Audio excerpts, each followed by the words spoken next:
right, and away we go.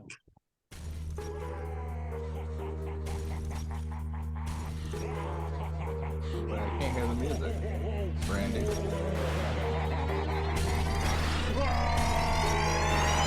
Oh, there it is. I hear it now. I just stopped it. Let's try that again. I had it coming through. Sorry, my headphones Yeah. fell out. Oh my All god. right, and away we go to. Perfect way to start.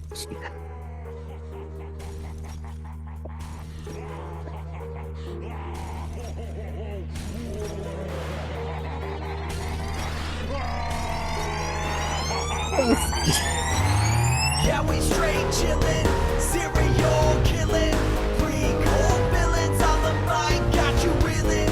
5-star rated from the floor to the ceiling. If you catch a 1-star, no time for feelings. Got a team and DJ on the ones and twos. By the name Beelzebub, so don't get confused. So grab a seat by the fire, roast them all over two, and prepare to hear the legend of the straight chillin' crew. What up, nerds, and welcome to another vegetarian episode of Straight Chilling, the weekly horror movie review show where you chill and we kill, slice, dice, and chop up yet another horror movie. My name is Bob. I'll be your host for the evening. This is episode 418, recorded Sunday, April 9th, 2023. Tonight, we're talking about the winner of our April poll, the theme of which was 420, so smoke them if you got them. The movie is Troll 2. Before we get into it, let me introduce everyone else on the show.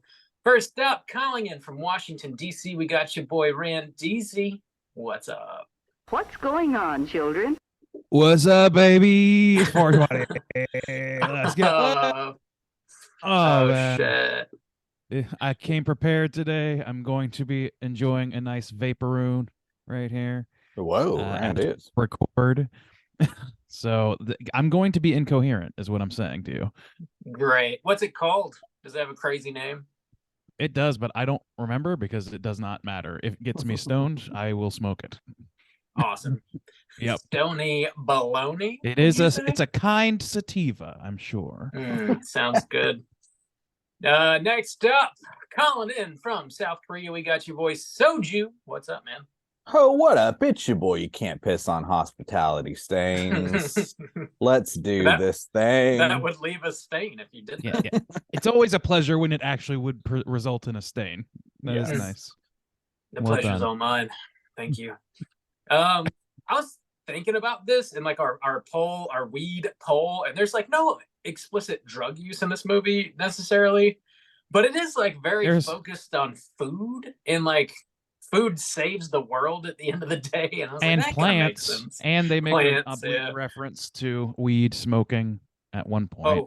weed. Not even Yeah. oblique. It's like just explicit, but it's not Also, that there's important. some stuff that really lends itself to being high. Oh, Like, for Yeah, I sure. think that is The reasonable primary to say. reason. The Yeah. peacorn scene specifically stands out to me as being like this would be great to be high. but- Yeah, this movie would snap into focus if you were token and joking. I think it would make a little more sense. I'm So midnight yeah, smoking myself. I'm stoked this won the poll. Actually, I was pulling for it secretly, and it barely squeaked it out by like a single Yeah, vote. So I don't, nice. still don't know how, but it did. yeah, we were trying to actually record this on episode number 420, but we had to record some Yeah. stuff in advance because we're gonna be out of town, and the poll was like so neck and neck we couldn't record it in advance. We had no idea Yeah, what was gonna So win. we blame all of you, dear patrons. It's your fault. your fault. Also, Yeah. no, it's Robin Rainey's fault for traveling. How dare Oh, you? we should stay home You cut off your little nuts and eat them. and eat them. And Little nuts. Little nuts. Little nuts. Yeah. Little nuts. Little But nuts. All right. we got some interesting voicemails about crazy weed stores at the end of this episode, so stick around for that. The weed theme is rolling. Let's talk about some housekeeping real quick. We do have, speaking of polls, our May poll is currently posted on our Patreon website. If you support us at the $5 level or above, you get a chance to vote on a movie we're talking about this May. Juice, this is your takeover month. What's going on? whoa, I get first takeover month this year, and Oh, no, not again. again. Again. So this month is going to be a hunting takeover, not cooter hunting, but we do have some hunting experience. This month you will get to choose the beast we are hunting. You can choose Underworld and hunt some werewolves. You can choose Troll, and Troll Hunter and hunt What? some trolls, or you can choose Rain of Fire and hunt some dragons. Bob, how are those numbers looking in the second week of April? Things have shifted a little bit. Underworld is now in first place with damn near 50% of the vote. Whoa. Troll Hunter is in second place. Rain of Fire is in third. Randy's pleased to hear that. He loves some. Yeah, man, that's famously my #1 franchise, and Loves it. If you I want sure to can't wait. please Soju and piss off Randy, Underworld. That's an open rallying cry. There's no subtlety to that at all. The bluer the better. Nay. Yeah, Says loves Randy. a blue movie. Loves it. Well, that's good to hear. Cool. Yeah, get your votes in before the end of the month, and we'll see what we're talking about this May. We've been dropping mini casts left and right. Dropping this Friday, we do have a brand new mini episode on our Patreon coming out, and this is going to be the Q&A session that we recorded at the Overlooked Film Festival after the world premiere of Renfield, and it's got Nick Cage and also the director and the screenwriter were there as well, so you get to hear some pretty dope information about how they came up with the idea and the choices that Nick Cage made for this movie, as well as for Vampire's Kiss. He talks a little bit about that as well. So yeah, check that out this Friday over on Patreon. Nice. What else we got going on? That's all for Patreon, really. Do you guys have anything you want to plug? Any YouTube stuff, Juice? Well, speaking of Overlook, we've got a lot of Overlook coverage. Yeah, we do. I went ahead and posted mine on YouTube last Thursday, and that was kind of going over some of the screeners that I got that will be for some horror movies that it will be, I assume, just like dropping later this year. My impressions of them and stuff like that. And then you boys have a little something going on too, right? Yeah. Oh, So yeah. at the time of you listening to this show, Randy and I, we did an Overlook wrap-up episode. That'll already be on our main feed. It's dropping Monday. So yeah, we talked about a dozen movies that we saw at the festival and some of the Q&As. We talked about playing trivia and just the other fun shit that we got up to while we were in New Orleans. And yeah, it was a good time. Definitely check it out. We keep it all spoiler free since none of these movies are really out yet. They don't have wide releases just yet. But yeah, you get our impressions of them, and some of them do have release dates that we mentioned, so you can throw them on the calendar if they sound interesting to you. So make sure you check that out. Nice. Be prepared to be bedazzled. I am prepared. Be prepared. Cool. Yeah, Yeah. I think our houses are clean. Sounds like it. His house is clean. Let's get into the main event. We're talking Troll Deuce and kicking it off with the back of the box. What's on the back of the box? Boy, if you guys think I'm robotically on the money with my bumps, usually today is going to be a little bit of a departure from that. I can already feel that my Oh, boy. response times are slowing. Oh, Lift off. Uh-huh. Here we It's go. happening. Oh, God. Oh my God. We're talking Troll 2, 1990, rated PG-13 with a runtime of 1 hour and 35 minutes. This was directed by Claudio Fragrasso. Is written by his wife, Rosella Drudy, and stars Michael Paul Stevenson, George Hardy, Margot Prey, some other folks. Plot synopsis brought to you by The Back of the Box is as follows. Those greedy goblins are back and hungrier than ever in this gourmet grossed out. Disguised as friendly country folk, a pugnacious posse of people-eating trolls lures visitors to their town. But a family of 4 is about to discover this place is a real tourist trap. And now the no-good gnomes must be destroyed before the family gets flambéed. And the world becomes a buffet. You need to hear this. In this feeding frenzy of fear. That was meant to come at the end, so it's starting, man. It's just No. starting. Oh boy. By the time I press this, I'm sure Bob will be done reading. Probably. The man has wide gaps in his speech. What can I say? Don't talk about my gaps. Wide gaps, huge gaps, hot dogs down hallways, the whole shebang. I am as God made me, damn it. Fiddlebangs, have you seen Troll 2 before? Would you recommend people check it out? Ray and DZ, kick us off. Yes, I have seen this film once before. It was way back when, probably like 5-6 years ago. It was when we were still in Jacksonville living together, Bob.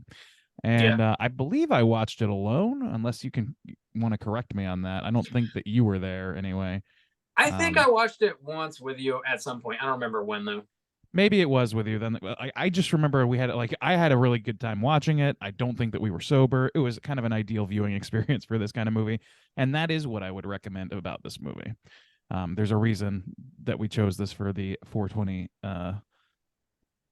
poll pick this month. And that is largely it for me, is that it pairs nicely with a nice ganj.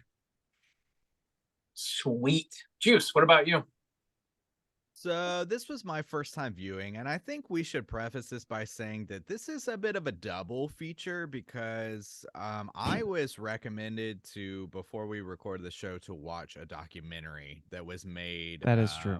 From the kid who's in this, and it is called The Best Worst Movie Ever. I think Troll 2. No ever, but you had it right Okay, first time. yeah.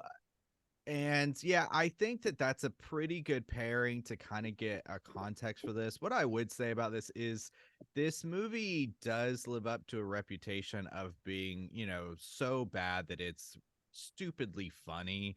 But also, too, I would kind of caution that, like, this movie is, like, kind of maybe getting out of hand. Like, it's kind of becoming the, like, almost like self-aware comedy. It's like treading on dangerous territory where people are like taking it too seriously to take it as a movie that's stupidly funny, if that makes sense. Like, its reputation, You definitely did watch the documentary. Yeah, well, its reputation, I think, is, well, not just that, it's just like everything I've seen surrounding this movie, like the reviews and like perspectives. I think it's like best to just kind of take it as it is and not get into all the hype that is this movie nowadays. I think the cult aspect of it is not great. Well, we can get into that. Film aspect. So that's my perspective. But yeah, I mean, as just a stupid type of thing, it's a terrible movie, but it's very, very stupid and has some funny lines that you can quote from it. So Bob, would you recommend people check this out? Hearty recommendation from Juice. Yeah, I definitely recommend watching it. It's a big, dumb, fun movie, and it's perfect to throw on and joke about with some buddies. And that's primarily why we chose it for this poll. I recommend it. I guess I don't really need to qualify it much more than that. I think if you're into dumb cult movies, you'll enjoy it. Medium recommendation from the Straight Chilling crew, I guess. Mine was firm. Yeah, Firm, I mean, yeah. I would recommend checking it out. It's All right. funny. Firm recommendation from the Hell Straight yeah. Chilling crew. All right. Well, we're going to spoil the shit out of Troll 2, and here comes your warning.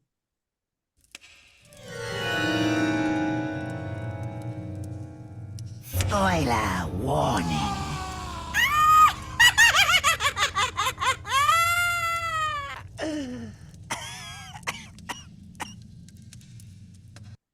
Oh, Bob, do you have a plot synopsis? I got it. It's All pretty right. short. Include as many quotes as possible. Oh, no, those are for later. No, No. I won't do it. All right, here goes the plot for Troll 2. Aspiring farmer Michael Waits arranges a home exchange vacation and brings his family to the rural town of Nilbog. Before they leave, his son Josh is contacted by his dead grandfather, who says vegetarian goblins want to turn his family into plant matter and eat them. Josh's sister Holly is upset because her boyfriend Elliot wants to spend time with his friends and not her. He decides to prove his dedication to her by wanting to go on vacation with them. He ends up bailing and just hanging with his friends. Anyways, upon arriving at Nilbog, Josh has another vision of his grandfather who warns him not to eat anything or else he and his family will become goblin chow. When they arrive, they meet their exchange family and Josh pisses all over the food they had prepared for them. We then see Elliot and several of his friends arrive in Nilbog in an RV for a vacation of their own. Several of them get turned into plant matter and eaten by goblins. We eventually meet the goblins' queen witch, who has a wild name of Credence Leonora Gilgold, or something like that. The goblins try and trick the family into eating poisoned food, but it doesn't work. More stupid kids get turned into plants and die. The family eventually holds a seance to resurrect Grandpa Seth, who can only stay long enough to provide Josh with a paper bag holding a secret weapon. Josh confronts the witch and opens the bag, revealing a double-decker bologna sandwich. He eats it and then touches the Stonehenge, which is, of course, where the witch gets her powers from. They all die because Josh's body has been painted with processed meats. The family returns home, where Josh's mom eats food from the refrigerator that turns out to have been poisoned by goblins. Josh then sees her being eaten. Her asshole is being eaten out by these goblins, and he screams in terror. Roll credits. That Damn, ending, though. that synopsis. It really kind of came out of left field that this was actually a hardcore snuff porno the whole time. Kind of. Yeah. So there you go there. How do you All right. describe this film? Well, I would start off by saying fucking Italians. Every goddamn time.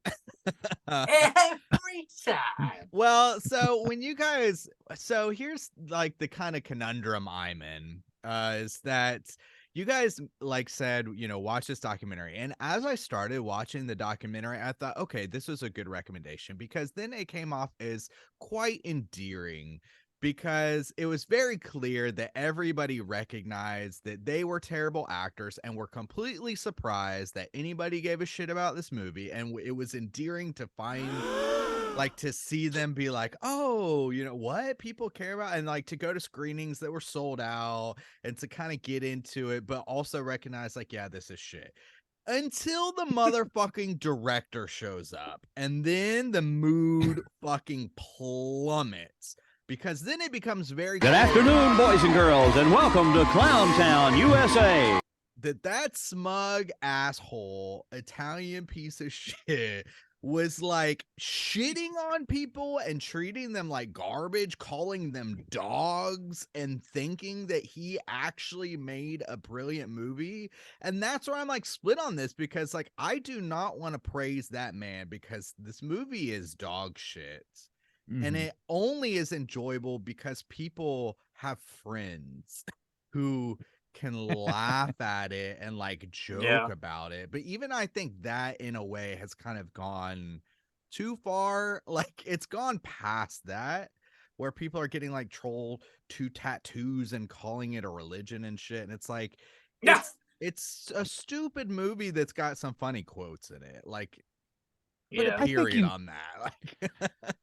I think you could definitely apply that second point to just about any fandom you can possibly find, and I don't see any difference between this and any Star Wars dork. So whatever. And I think that a majority of people who watch this are endeared to it as a found gem.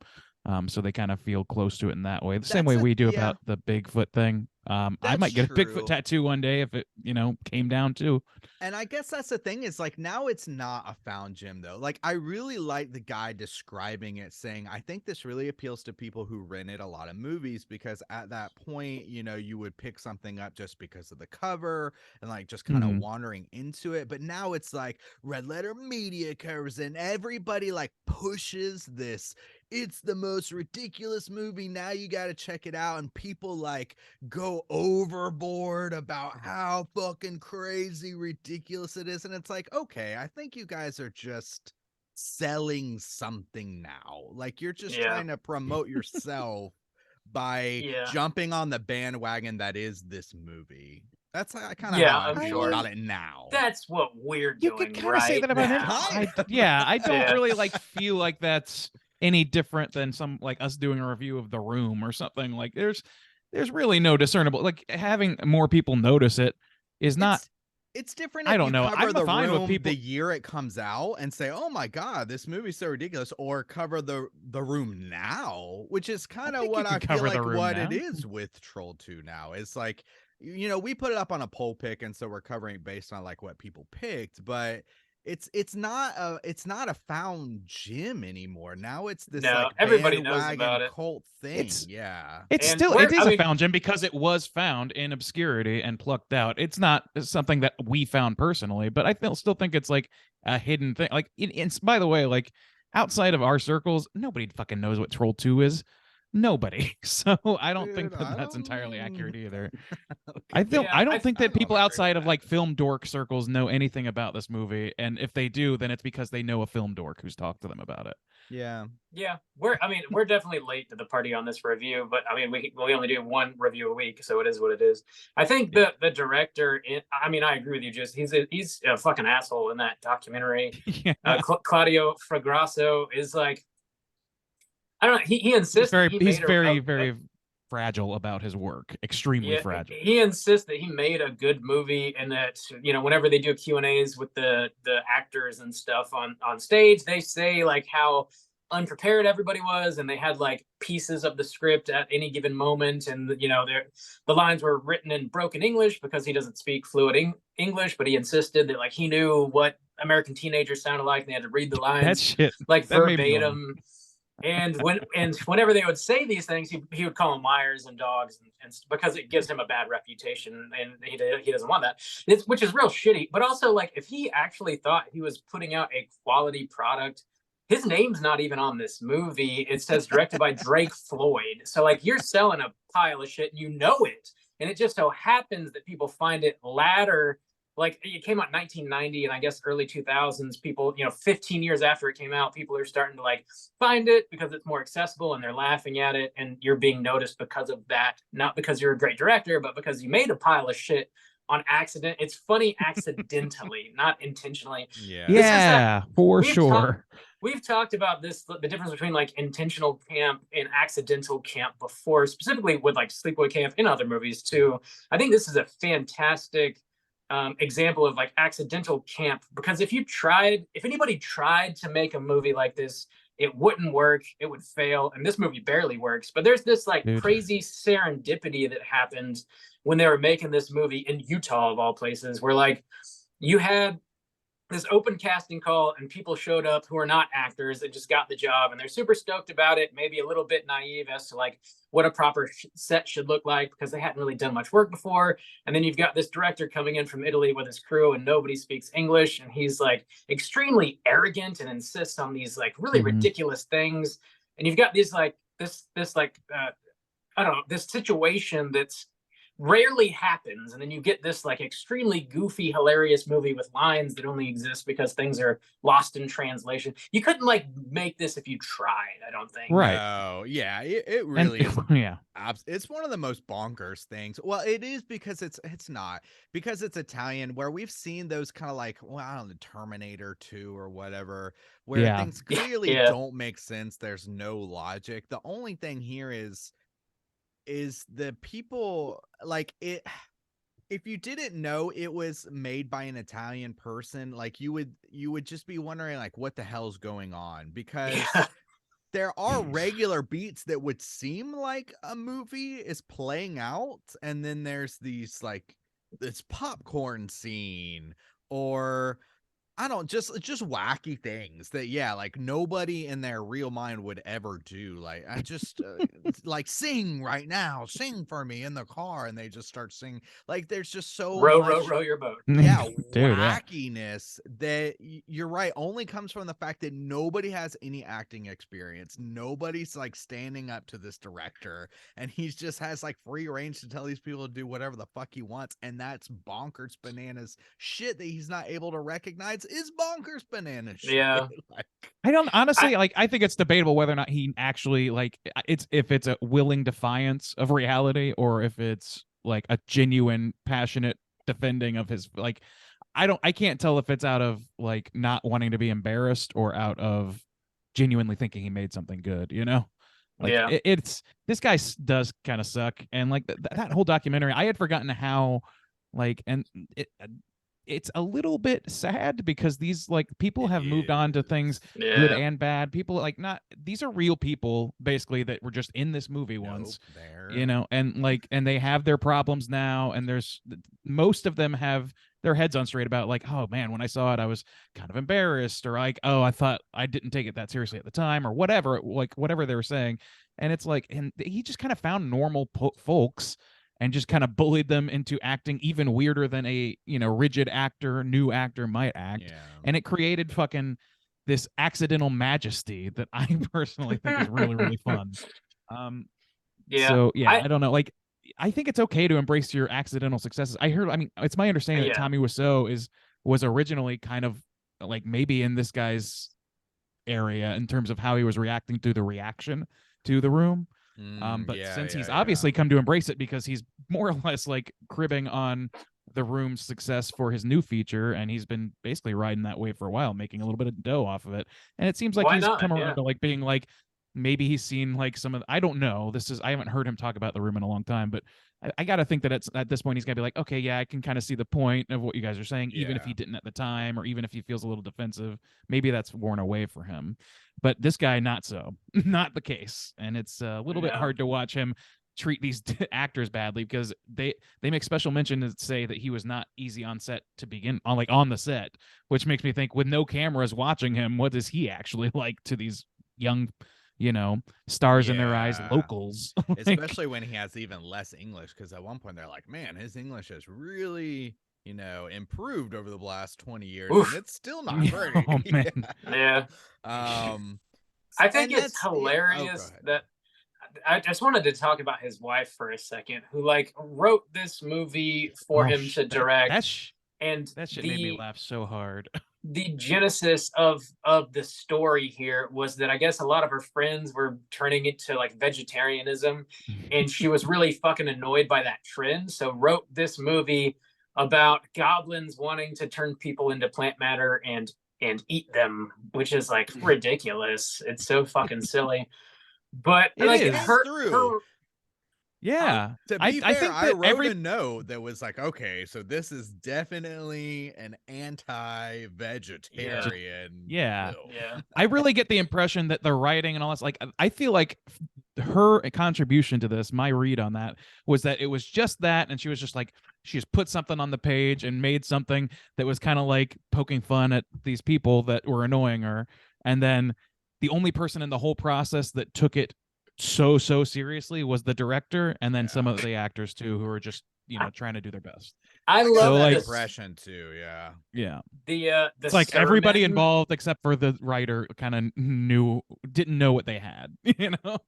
The sermon that they have about like these like stinky ass excrement that results from eating beef or whatever, and then the fact that the world is fucking saved by a double-decker bologna sandwich out of a brown paper bag is like fucking ridiculous. It's peanut butter solution shit. Like I genuinely see this as like in another world, like in a slightly less, like if somebody else got a hold of this, it could have easily been like a fun like Nickelodeon show or something. Like it could have been an Are You Afraid of the Dark or like eating a bologna it sandwich. Looks like that. Your mom wants you to eat your vegetables and like no mom, drink your but milk. Instead it ends on his mom's tits, and I don't understand that decision. Like I don't, like it just there's a few like really odd decisions. Like if you cut out the boyfriend stuff for the most part and you cut that part out of it, this is a long episode of Are You Afraid of the Dark with extra good production values for Are You Afraid of the Dark, which green means milk, terrible low budget for the most part, no blood and any of that stuff. Even that stuff can stay in. The gore, as it were, is not. And so it kind of all could work easily for kids. And to be fair, some of the makeup and stuff is pretty solid. The one that sticks out in my mind is when they're in the car and the kid's dreaming and he wakes up and he's got like the branches coming out of his fingers and shit. It's pretty good. They could have done a lot worse. Yeah. If you're gauging it on the metric that this is equivalent more or less to Are You Afraid of the Dark or like some CTV show from the 90s, then yeah, it stands out as like, yeah, this is great work. It just doesn't hold up to other films that way. No. Speaking of Nickelodeon, this movie has so much fucking slime in it, like green slime. Like, I mean, that's the gore of it. Really, it's all slime. The fucking popcorn scene is so fucking hilarious to me too. Like these people are so turned on by vegetables, they just need to fuck inside like a giant RV filled with popcorn. Like That shit was that's killing Oh, me. dude, The old pig corn. That's oh that my shit. It God. reminded me of Houseu of all films when the Oh yeah. whatever the teacher turns into a pile of bananas for no fucking reason. That was written by a literal child, so we have a little bit of an interesting comparison there. I mean, I like popcorn as much as the next guy, but I don't know about that. I don't Like, need Oh, man, Two, Bob, salt raw on dog it. and until you two try ends of it. this. When she was holding that corn, I did not remember the scene at all. I will say that. This is the first time I've seen it in a long time. When she had that corn and like was sticking it in her like her panties or whatever, and was like pulling them, like I did not know. I was like, what is going to happen to this corn cob? Where are we going? I do not remember any of this. That shit, it got me pretty good that it was just popcorn being thrown at them for a few minutes. Is this a great folk horror movie? No. What? It's not, here's the thing. It's not a great movie at all. Well, it's a Okay. It's Go ahead, it's Juice.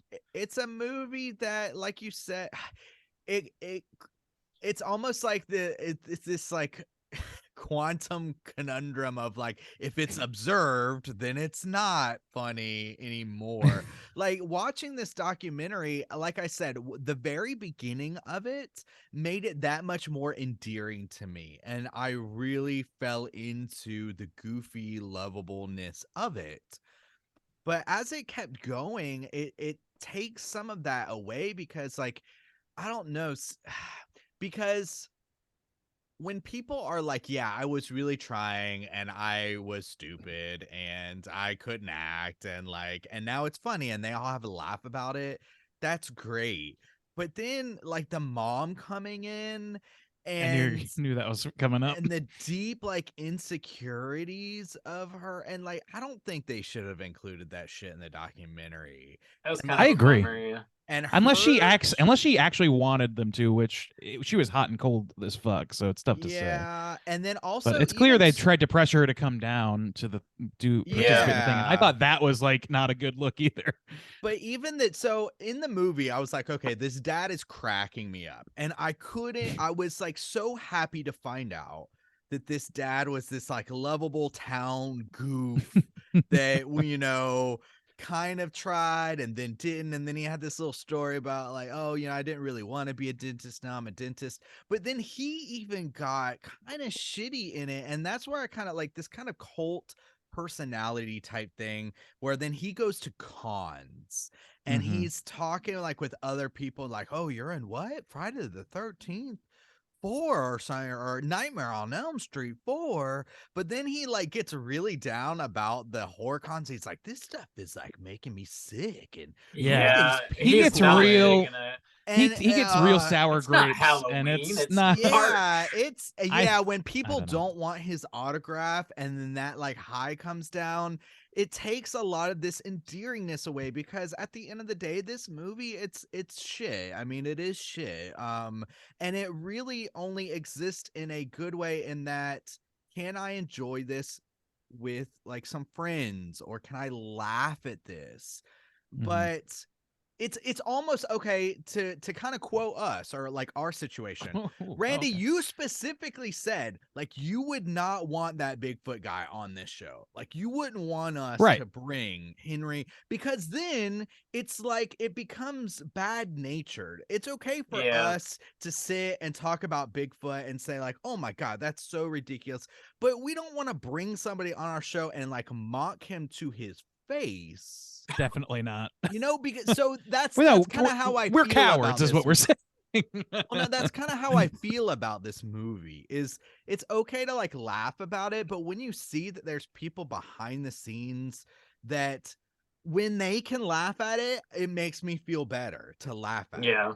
But Right. when people take it seriously and it's like affected some lives, well then and then this like cult of personality like grabs hold of it and takes it to this other level, then I'm like, oh, this is No, I making hear me you. really, really, really uncomfortable, and then it's not Yeah. so fun. It's kind of Yeah, I can see what you're saying with that. Like, I don't. And the thing is, like, there's for the right person, which is most of the people involved that we get to know in this film, they sort of are ingratiated the fact that, oh my god, you guys like that, and it is that feeling. So like, and it's almost like therapeutic. It must be, because the kid who's in the movie is making that documentary. Yeah. So it makes it really like an interesting point. Like, it's clearly something that he, wants to talk about, and he like wants to almost set the record straight to some degree, maybe. And I think that's reasonable to do. I do agree that like when things get a little off the rails with people who are a little like the mom, who seems pretty tepid on the thing, maybe doesn't remember it that well, and is kind of in this situation where she doesn't really want to participate on a big scale, just allow her to back away kind of nicely. And I think that's fair to say. You can't treat the people in this like shit, and I don't think that most people want to. It's just like you said, like, we laugh at your movie, and like, it's being able to like talk to that person or whatever and have them be like, oh, well, I'm just glad somebody's interested, like, hey, yeah, some people think that's crazy or whatever. I didn't think it was, like, whatever. Like, I think that's great, but you can't necessarily count on that. So I do see your point. Yeah. The woman who played the mom in the movie seemed like maybe she was going through some stuff too. So like, if you were able to recognize that, you should just be like, okay, just cut all that footage out of it, leave it on the floor. Yeah. But her specifically, most everybody else seemed like they were pretty game to at least talk about it if they didn't show up to like the screenings or whatever. And like, I don't know, outside of that, like, the shitty ass director was probably the worst part. It seemed like everybody else seemed like to kind of understand like why the movie was popular and not take it like too seriously or like take it to heart too much, I think the dentist seemed like mostly genial throughout it, except for that one moment at the con where he almost has this like self-realization, like, why are all these fucking losers wearing costumes in March?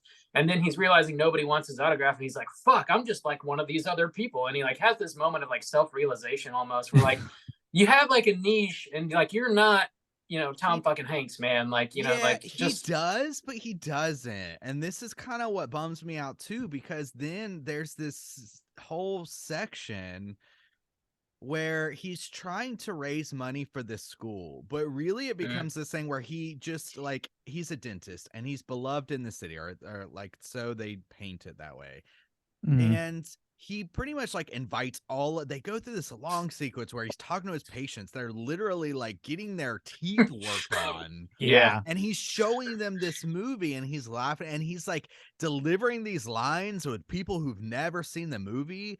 And it's this town full of just like the whitest motherfucker, or just like plain, like regular people. Regular people.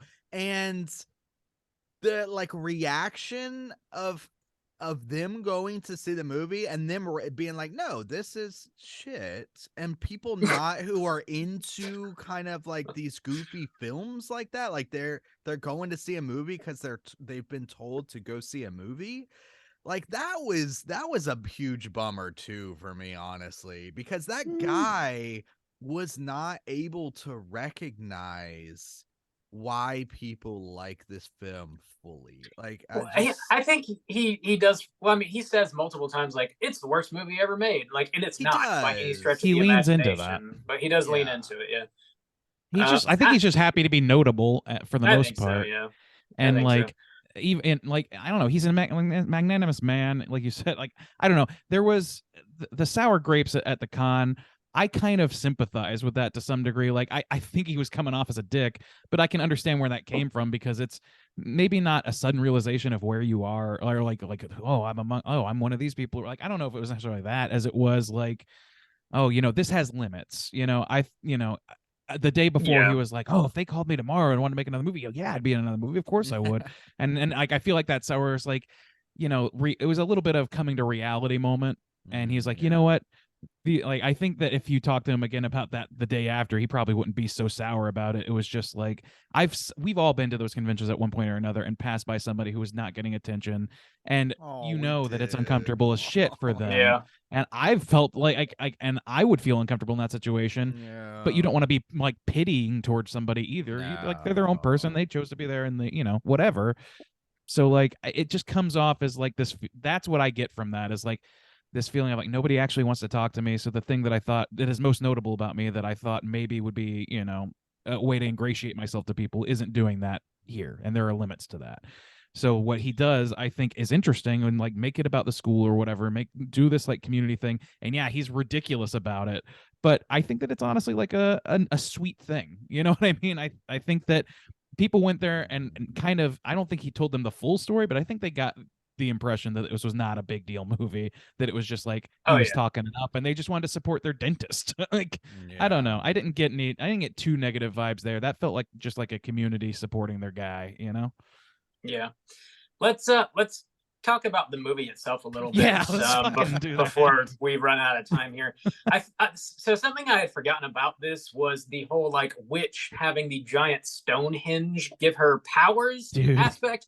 So like when that happened, I was like, this is a fucking perfect double feature with Halloween 3. Like I just totally forgot that was in this movie at all. I don't know why it's in this fucking movie, but because they needed something mystical, period. Yeah. I gotta say this, like I said this to Beck while we were watching. At one point, like this witch, first of all, like to set the groundwork, the acting on this witch is like the biggest acting possible. Like you could not be bigger if you fucking tried. And she's just like doing this crazy eyebrow motion and shit. And I turned to Beck and I was like early on when she's like at her most human looking, I was like, turned to Beck, I was like, Beck, what does it say about me that this is turning me on a little bit?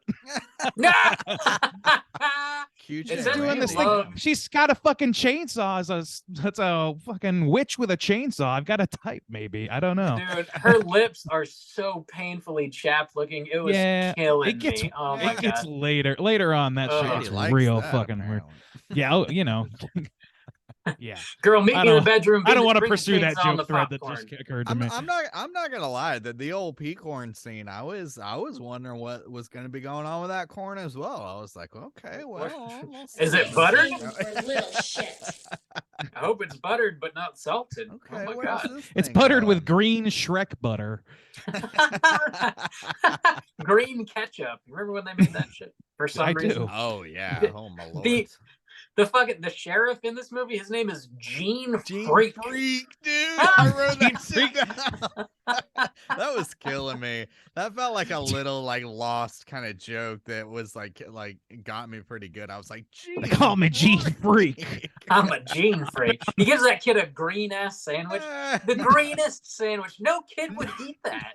Nobody questions any of the hyper green food. Yeah. It's so fun. I love how he tosses the fucking bag up onto the porch like, you eat this or we'll have to kill you brutally.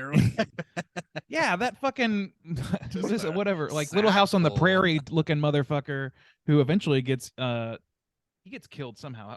What happens to him? The preacher. Something happens where he melts down, and they were like, he catches on fire. The little boy with the Molotov cocktail catches. That's right. Grandpa provided a Molly for the fucking 9-year-old. Ghost Grandpa has a lot of agency. Let me put that out there. Ghost Grandpa starts off as like a weird ghost in his telling him a story, and then turns into a floating Zordon head in a mirror, and then it's just a full-on fucking commando with goddamn Molotovs. It gets fucking wild, man. Yeah, he's got the axe. That arc is like maybe the funniest one in the whole movie to me, because it's just so like you don't have to do any of that shit. Just have Grandpa like be not taken seriously, and have the kid be the only one listening to him, and have him exist. The grandpa has just like random powers. Like he fucking stops time for 30 seconds so that this kid can fucking piss on everybody's food. Like Grandpa Seth is like third cousin to Santa Claus or some shit. That child pissed on his family's faces because they were about to chow on that. It was like it wasn't on the table. Corn was up. You're wrong. You're wrong. We all know what he pissed on. And you can't piss on hospitality. I won't allow it. You can piss on your sister's face all you want, but not on hospitality. Dude, that dude definitely pissed on his sister's face. Dude, when we were... I gotta do it, is what he says. This is the ravings of a madman. This I have to pee on my family's table and faces. What else can a man do? I was watching this with Alice, and like after he throws the kid over his shoulder and takes him and throws him in the bed, and he like starts like loosening his belt, and Alice went, "Is he gonna, Daddy?" Alice goes, "Is he gonna pee on the kid?" I thought that too. I thought that too. But I also thought maybe darker. Yeah. Dude, yeah, when that is one of the this is a standout from the film, obviously, but it's because it's so absurd to think like, who made this decision? It just doesn't. It baffles the mind, because your mind goes to, oh my god. Well, Yeah. first and foremost, he's gonna beat him with his belt, because even the Yeah. wife is screaming down the hall, don't hit him, don't, Please. or Don't whatever. hit him, Michael. Please don't hit him. Please don't hit Like he beats the That's shit out of him. Yeah, Fucking all the terrifying. There's like a I don't know, like a minute long segment of this movie that is pure Lifetime movie, and then it just the minute that he explains why he's taking his belt is you're like, what? fucking ridiculous as shit, and it just turns on a dime back into the ridiculous movie that it is. And Oh my that's God, the that shit was- you can't make up. I mean, that because everybody's mind, in a way, it's this crazy brilliance if it weren't just pure stupidity, because everybody's expecting, she's literally screaming down the hall, please don't beat him, he's taking off the belt, and you're like, damn, this is fucked up. And then it's like, to tighten my belt so I don't feel hunger pains. What are you talking? It's so absurd. It's like he changed his mind mid motion. If this was like, it's like, I'm just tightening my belt. It's like that. Like if you hadn't, like, if I don't know, I could imagine a scenario where the dad actor's like, I don't feel comfortable beating a kid in a movie. Can we just have me say this? Yeah. And he's just like, yeah, okay. If I didn't think that Hunger pains. Yeah, if I thought that the director was open to such criticisms, then I would assume that. Yeah. But that's not the case, certainly. Yeah. The other like classic, like, oh my god scene, the lead up to him screaming oh my god fucking kills me. This girl is taken upstairs by these goblins and she's getting eaten, but like from his vantage point, like there's no way he could really see exactly what's happening, but he's like relaying it step by step. They're eating her and then they're gonna eat me. Like there's really no fucking way. Oh my god. That The clip is acting- over 6 seconds long. Oh my The God. acting on that kid is cardboard, and I love it. And see, I had never seen this movie, but I knew they're eating her, and they're Yeah. gonna eat me. That scene is a meme in its own right. Like Yeah. with or without this film, people know that scene as one of. It's like that and the "Oh God, oh man" scene. You guys, I don't remember. Like it's a guy who reads a letter and he's very calmly reading it, and at the end he's like, "Oh God, oh man, yeah. oh God, oh man," like over and over again. It's always in the same mix with those.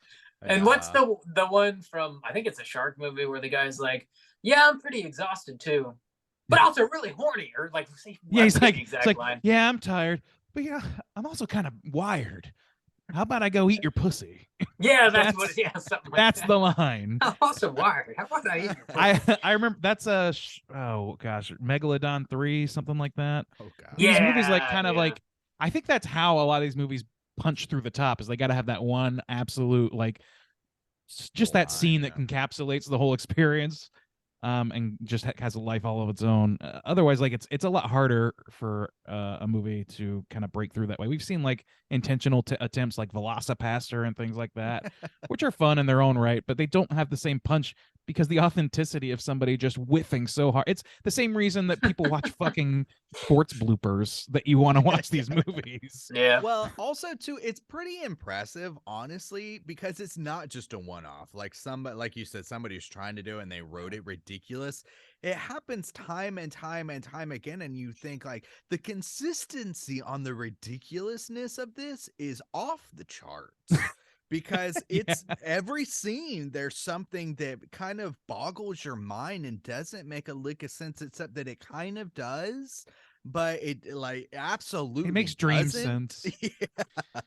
It's It makes pretty Italian film wild how sense. consistent it is. Yeah. It is. It's like yeah. one thing you can't complain about in this movie is the pacing, honestly. Like I think the pacing's pretty good. It keeps things moving along. There's a scene with some sort of like, if not something ridiculously awful just to laugh at, then some sort of story beat or both, usually both. It just keeps going, and like it's a tight movie. It's kind of perfect for the kind of viewing that it ultimately is. No, Yeah, man. I agree. You've got Holly's absolutely insane dance sequence going down. Just like random non sequiturs in this movie. The fucking everybody being like obsessed with milk and like this like dairy products in general. I guess they're like force feeding the kid ice cream in one scene. Did that? This yeah, chunky milk chunky fucked ass. me up. Did that do anything for you, Juice? Were you really stoked about that? Like, oh, That was not ice cream. Yeah. Well, It melted a little It bit. was kind of fucked up. Again, going to the documentary where the guy was literally insane, like straight out of a mental hospital. And it's like I was really Yeah. trying to feed that kid because I didn't like him, and I was Yeah, that is true. I was Actually, like, that is very true. Like that. Kind of Like, uncomfortable. he was like, that little shit. He was a little brat. I remember that. And I was like, Yeah. oh, I literally just okay. got You out know of a that's the guy mental behind the camera institution. right now, or don't you? Part of me wanted him to be like wink at the guy behind the camera, knowing it's him, and make it a big joke. That did not happen on the film. That came off as very genuine. Yeah, you know, It did. it's a motley crew. Ooh, ooh. Yeah. Nothing but a good kind of uncomfortable, but I guess that's what happens when you've got like this ragtag crew that's just like anybody off the street, you're in this movie. Fuck it. You're just in here. Christianity. He just Hot got tub. out of a mental institution the day before. Yeah. Whoa. Yeah. It's a fun. It's a. He's Go ahead, better Paul. now. He's fine. So, You know. also too, just the whole aspect of the boyfriend and his friends and at one point That was. he turns on his friends and the girlfriend, despite everything that's going on, she's like, Elliot's a part of the family now. Like, Yeah. what is going on? The sister's dialogue is so insane. She's like, my dad'll eat your fucking nuts, asshole. And she's like, but I like you. Come on vacation. Her just And then he- lifting weights with the leotard up the gooch. Damn. I can see it. You have gonorrhea. Oh my god. Oh fuck. The witch like starts hitting on her a little bit too. It's kind of she's like talking to the mom. It's like, oh, your daughter's very provocative. And it's like, Yeah, that is a dude, what- child. Very tasty. child. Yeah. Tasty. She even Very said she was a preteen. appetizing. I didn't clock this, but in the documentary, she was saying she was a preteen. I didn't. Oh, even really? clock Did that she? That young? Yeah, me Jesus. either. What she was saying? I definitely Well, thought she was. you know, Teenage that's age, but fucking whatever. weird. And also, that Yeah. guy was probably our age, that she was supposed to be in love with, or whatever. Yeah. Elliot. Why would he and his bros just like go vacation at the exact same spot? Like, what are they doing? Dude, What's happening? dude, she explicitly said, I will have sex with you if you come to my family's cabin, but don't bring your friends. And this motherfucker doesn't show up and brings an RV, a goddamn recreational vehicle full of his shitty friends. And I'm like, this man does not want any sexual encounter to happen. That's what I'm hearing here. Ooh. And they were like literally laying bed. Like there was some homophobia certainly sprinkled throughout this, but like Yeah. the dudes do not like they're played straight, like as literally as straight, but they're like lying in bed like nude together and shit, and it's like very, We've all been there. it's very suggestive in a way that I didn't really understand what they were aiming at. We've It all had to shared be beds intentional, before, right? You know. We do it all the These- time. These men were shirtless and Yeah, there's in a tiny definitely RV Well, bed. she even drops an F-bomb when she's talking about, she like knocks them in the nuts or whatever. Oh no, not an F-bomb. She He does. says something. Okay, yeah, he says she does early in the middle. She's like, doesn't she? I Oh, think no, so. she calls him a homo. Is it okay? So either Yeah, way, yeah. it's definitely got some. No, he says you don't want your dad to think I'm a hobo, and she's like, you're it trying wouldn't be to that turn me into a hard. homo. Yeah. Yeah, okay, yeah. Yep. Anyways, it's definitely got flavors of the 80s and early 90s for sure. Mm.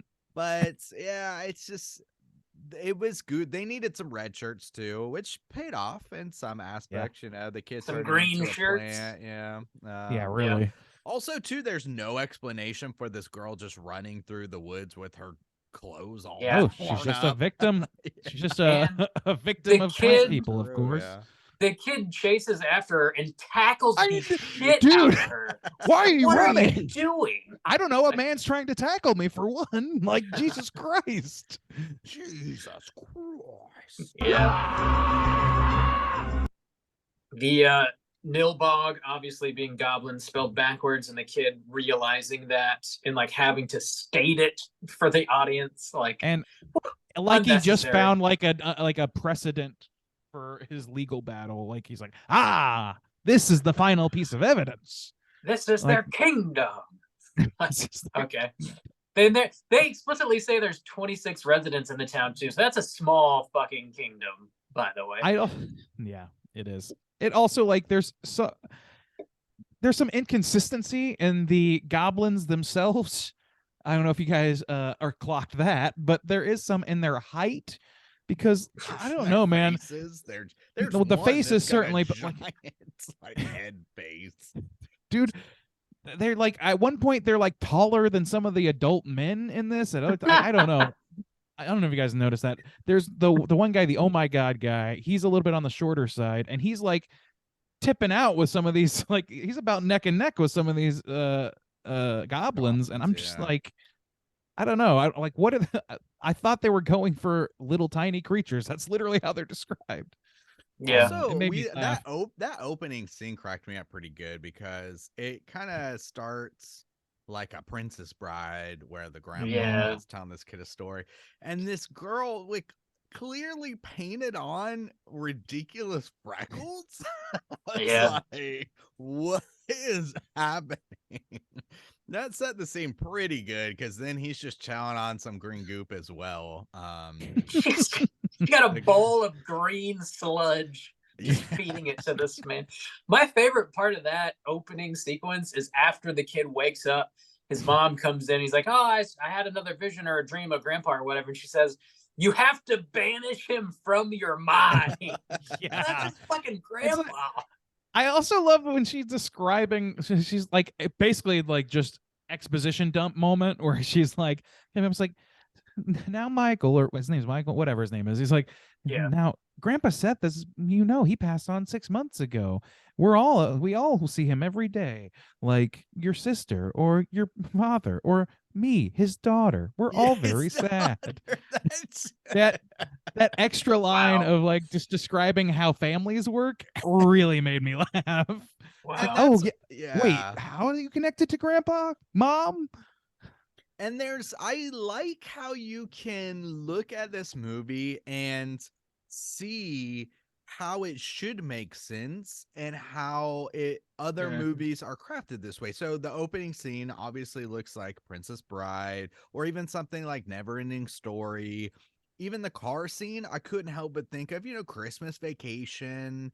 And Mhm. so, and beat by beat, you can take a single scene and see like, okay, I see where this was supposed to go.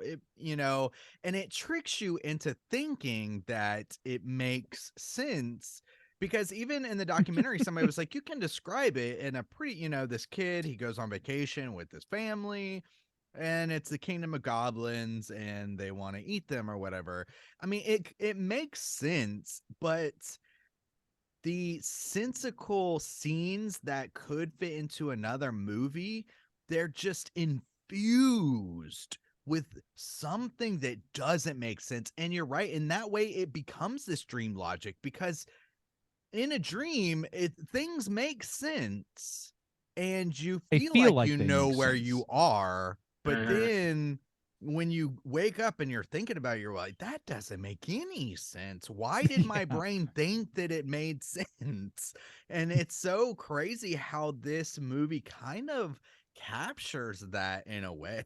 That's It pretty does. It wild. is a dream logic film. I think it's like actually weirdly straddles the line because it doesn't like. I always go to David Lynch for my dream logic comparisons, and like some of those movies are like you really have to dig to figure out what's actually happening on screen to a certain extent. With this, it's like you said, like you can easily write the through line of this and it makes a coherent sense. I don't think you could do that as easily with Mulholland Drive, for example, or with Eraserhead. So like I don't know if there's an easy elevator pitch for those movies, but you can elevator pitch the shit out of this. It sounds dumb, and it is, but like the thing that is tough to get across is how it makes you feel when the dad starts unbuckling his belt, or when I don't know, when grandpa has a Molotov cocktail suddenly that the kid can, like a ghost cocktail. I don't understand. And it's just I don't know, like they put the pieces in place, but they don't bother propping up those pieces with any sort of logic.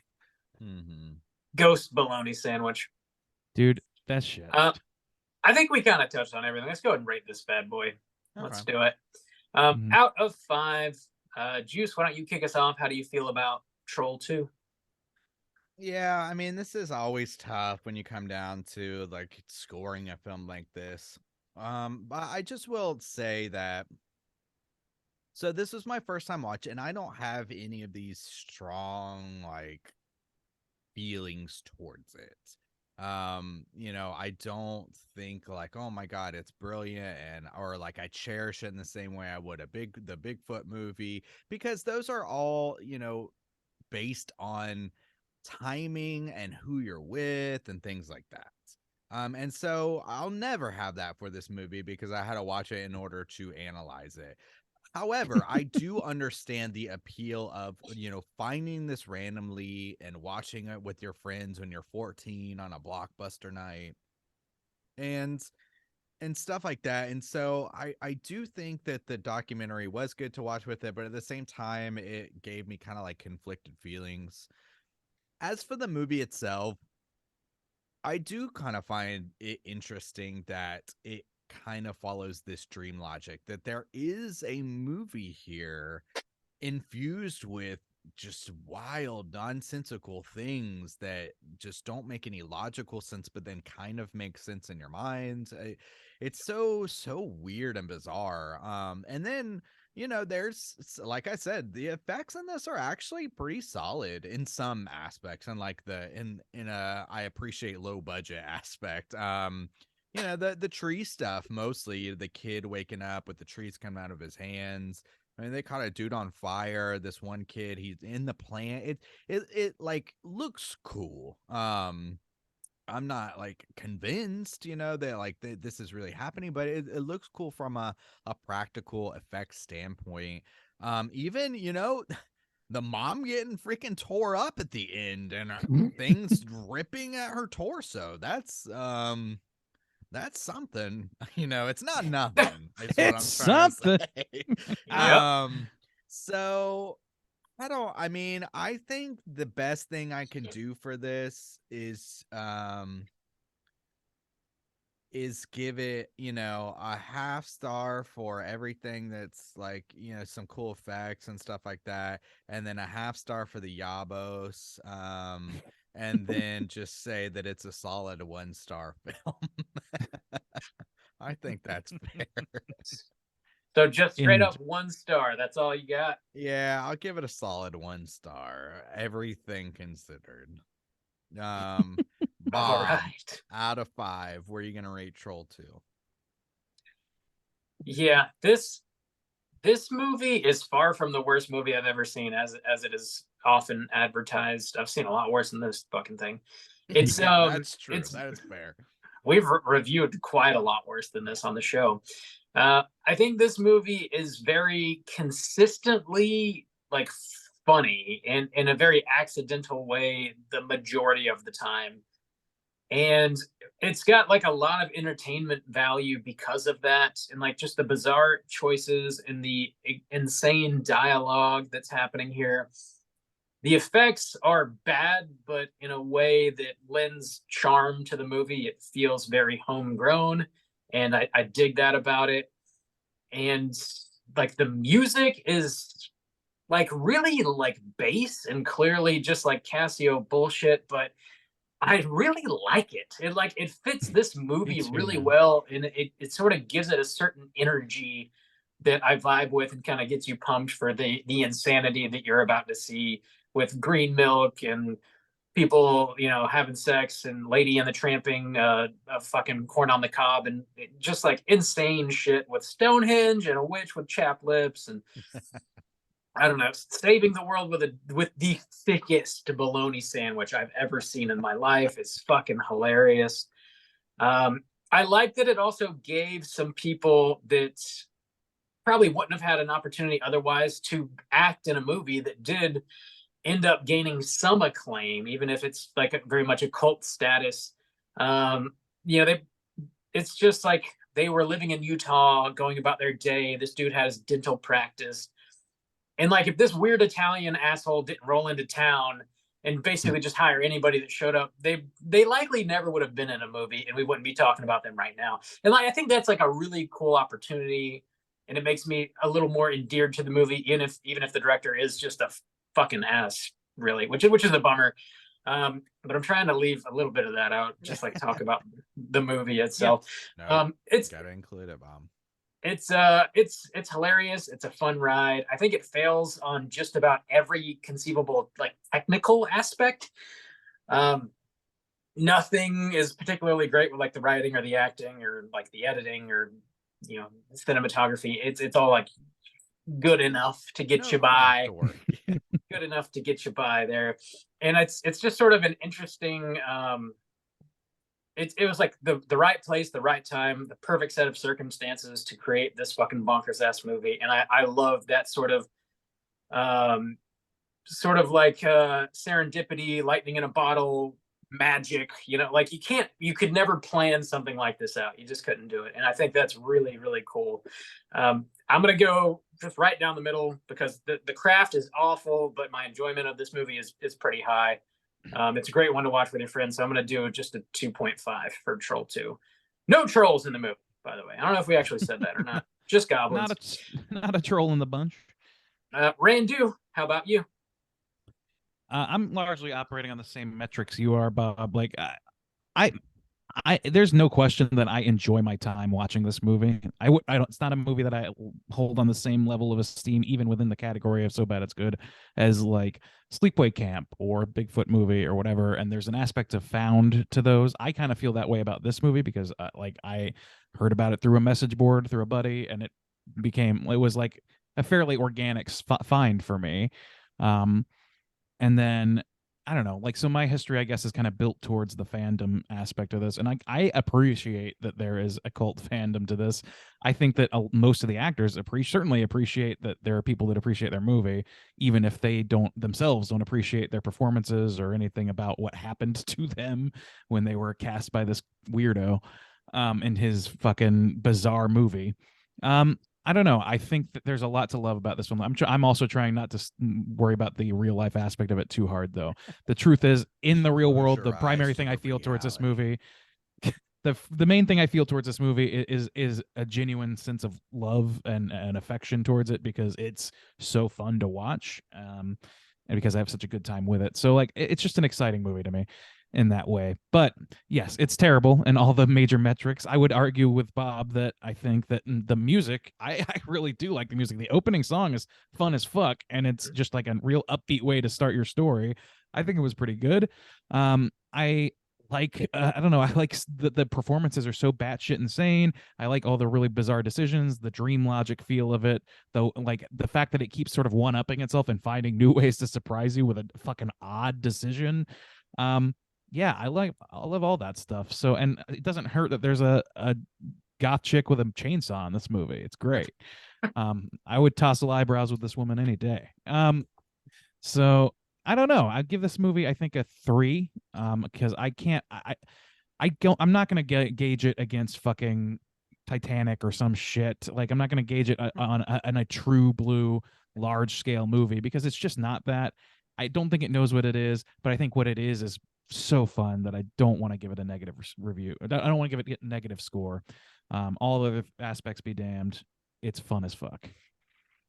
Randy, she's gonna skin your ass raw, so beware of that, please. Oh my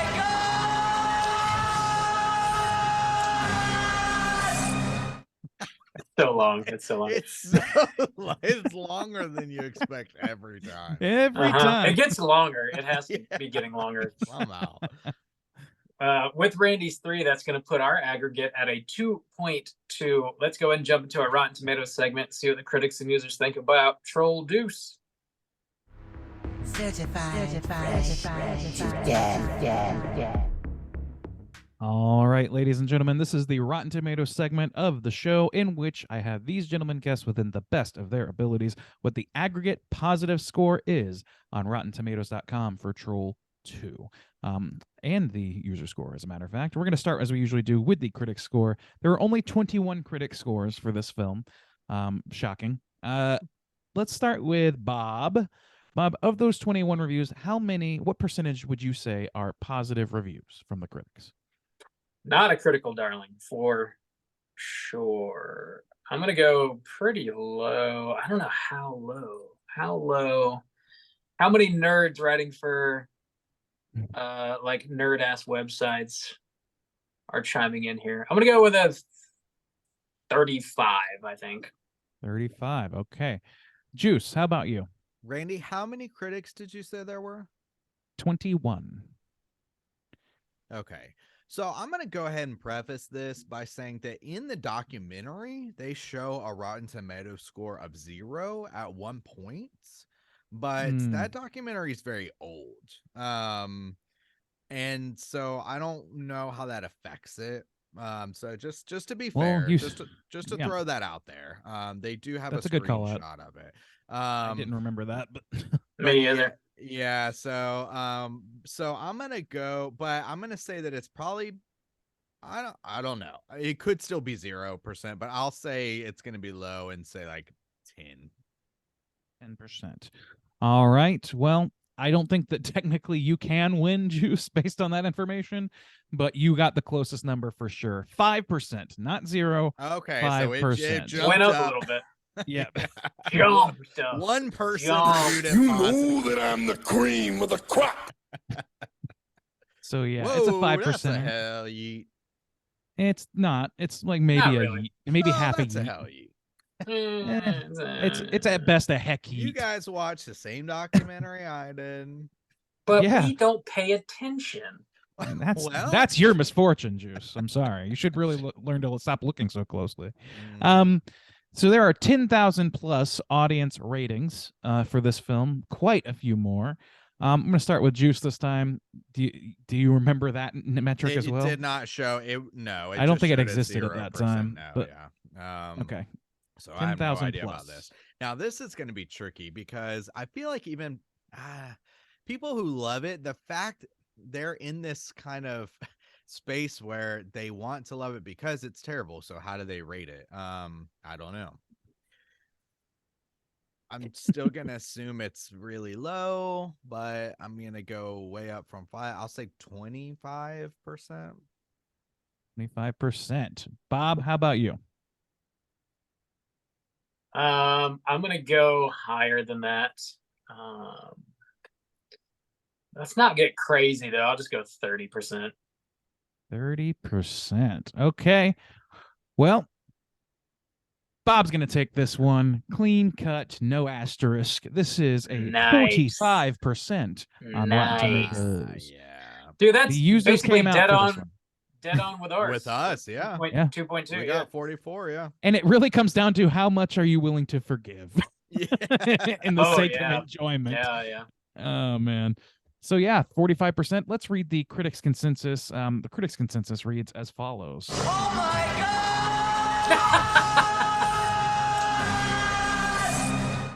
Dude, it got longer. It got longer. It's like 12 minutes now. That is legitimately what's written in the critics' consensus section. I'm not kidding. It says, oh "Oh my god!" period. That's great. So Nice.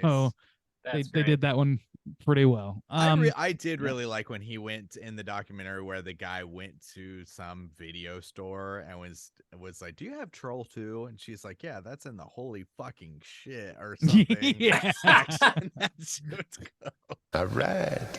Holy fucking and there's a fucking they got a sign that says holy fucking shit.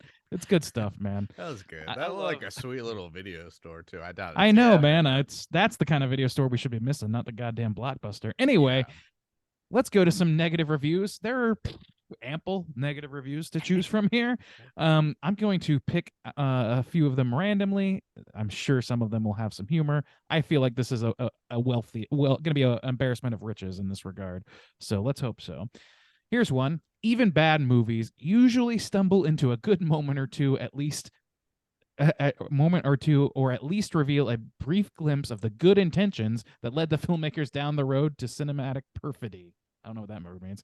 Troll 2, however, is a disaster from start to finish. That's kind of ruined by your thesaurus guy, I think. Yeah. Thanks. Thinking too hard about this movie. Okay. I think his point is great and funny, but perfidy, nobody knows what that means, guy. We're whatever. This is we're Americans. We have American public schools to rely on here. This is Troll 2 we're talking about. Like, come on. It's not even American. Speak English, Doc. We ain't scientists. We ain't. I chalk this one up to the Italians myself. Yeah, he's clearly an Italian reviewer. That's what's happening here. Justin's xenophobia against the Italian people is going to be canon from now on. I hope we understand that. Why do they hate vegetarians so much? I don't get it. They gotta eat the gabagool. The gabagool. Whoa! Hell yeah! I can't wait for the Anti-Defamation League or whoever to come knocking on our door. That's my Halloween costume. I'm just gonna be like a slab of meat, but look kind of like a ghosty, like resurrected from the dead. The gabagool. That's all right. Am I smoking or are you smoking? Yeah. All right, here's another negative review. Remember, kids, double-decker bologna sandwiches always the prime weapon against goblins. Well, yeah, of course. We know Dude, this. that was the whole bologna pack on one sandwich. The entire that was not, thing. Oh, yeah. Triple-decker is They not just sufficient took a it straight descriptor. out. It's just... Yeah, the whole A thing. triple-decker ball. It's just like triple-decker is just like a fun way to say that this is it's like the funniest way to put it. Almost. Troll 2 is bad. Very, very bad. The script is stupid. The acting is wooden. The special effects are laughable. The vintage 80s synthesizer score is cheesy. This man's just listing facts, and I guess that's what we got to take off that. That was written by ChatGPT. Yeah, no shit. I think ChatGPT might have more personality, personally. All right. It's rare to find a film with such an ignominious reputation actually living up to the hype. Man, you guys are not doing yourselves any fucking favors with this. This is a slam dunk for a critic. Just don't use the fucking overly flowery language. Be idiots like us, please. Please be idiots like us. Please. All right, that's it for Rotten Tomatoes. It's done. It's in the can. All right, we San did Marzano it. canned Straight chillin'. tomatoes. We check Nice. it off the list. We're the first big Oh yeah, media for sure. outlet to cover this. Oh yeah, we're huge and the first ever. Let's talk some trivia. We talked about the birds recently. I don't think we need to. We're the I think we first need to do that. We're first ever to review any of the films we review. It's totally time for trivia. Is it? It's totally time for trivia. All right. Also, what our- nerd wrote up all this trivia? Our birds episode is going to drop in a couple weeks. By the way, that's probably Oh, by the confusing to way, listeners. Like what the fuck? No, you I didn't. suppose so. Not covered the birds. Why So would you that's lie actually- to We're us? We're doing a weird time travel thing here. That okay? is I episode. don't think that's 420. what people are going to be upset with us about with this episode. It's probably going to be the anti-Italian sentiment. Nah, that's fine. The gabagoo. So we tackled a lot of trivia during our conversation. So I got a little bit left. I'll blast through real quick here. Okay. So we did mention this, but just to reiterate, Michael Paul Stevenson, who plays Joshua Waits, the little boy in the movie, he directed the documentary about this called Best Worst Movie, and that is on Amazon Prime. You can stream that for free, $99 if you're interested in doing so. Daddy? I watched it on YouTube. On YouTube as well. Okay, well, watch it anywhere. Then it's probably on Tubi as well. You can watch it. The kid, I forget his name, but the kid in the movie that gets like planted in a flower pot and has to like stand there. Yeah. Apparently the director made him stand in that pot for 14 hours, and then he started complaining about being uncomfortable, and that's why the director had a mouthpiece inserted into his mouth so he could shut the fuck up. So shitty. Pretty fucked up. And he also 14 nailed his hours? shoes into the Yeah. fucking Yeah. ground. Do you remember His that? Converse. Yeah, that's fucked up. That's Who's it wasn't shooting even Troll 2 for 14 hours straight anyways? Jesus. I don't know, man. I what don't could know. what shots could they be like how long was he on screen for? I know that it takes a while to get a shot, but in this movie, it shouldn't take more than an hour to get any of these shots, truthfully. Your boy George Hardy, who plays the dad in this movie, he was a cheerleader at Auburn back in the day. In my moment of glory. My moment of glory. The Alamo Drafthouse did a traveling road show with this back in, I think, 2007. Yeah, George Hardy, we talked about this a little bit, but he's like just generally well liked in his hometown. That's sort of like how they painted him in the documentary. He's got his dental practice, and they do like parades throughout the town. I forget what it was for, but he always like dresses up as like a sumo wrestler or something crazy on rollerblades and like skates throughout the streets. Yeah. Yeah, and yeah. So I don't know. People like know him, and they even like interview his ex-wife, and she's like, "Yeah, he's a great guy," and I'm his ex-wife saying, Yeah. like, damn, all right.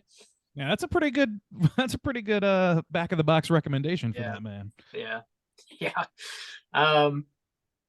What else we got here? So yeah, we already mentioned this too, but like the director's wife, Rosella Drudy, wrote this, and she only spoke Italian, and they insisted that the actors not ad-lib any of their lines and read them verbatim, even though it was written in like broken English and didn't really make much sense.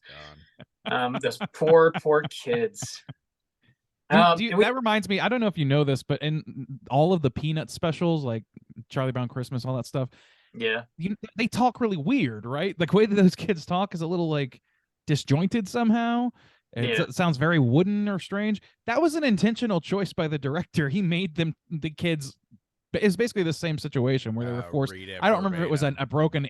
I don't know if it was like an English translation issue, but I remember hearing somewhere that was a directorial choice that the kids talk like this. I don't know what to do about Christmas. Like that. They definitely speak also to at a the heck? higher level. They use some words that obviously wouldn't my kids. Yeah, I mean, and it's a comic strip character or whatever, but like that always it never really occurred to me because I grew up watching that like most people did. Yeah. But when you really listen to the way those kids are performing, it's like hyper wooden and strange, and it was not doing those kid actors any justice, I'm sure. Anyway, similar stuff. We touched on this too, but in the documentary, you see this happen. It is filmed, and you can witness it. So there's a Q&A happening with some of the cast and crew, and the director like crashes it. He's not on stage, but he's like standing in the back of the room, and he starts like heckling them, saying everything that they're saying is incorrect, and he starts calling them like liars, and he gets kicked out of the Q&A, and then the camera follows him out. And yeah, he starts calling them dogs, and like they don't know what the fuck they're talking about and stuff. It is like, it's a bad look, man. Like you know, if you're gonna be there, be like genial and say like, thanks, glad you guys like the movie, or just like don't fucking go, because it seems like he wasn't invited anyways. Grow up.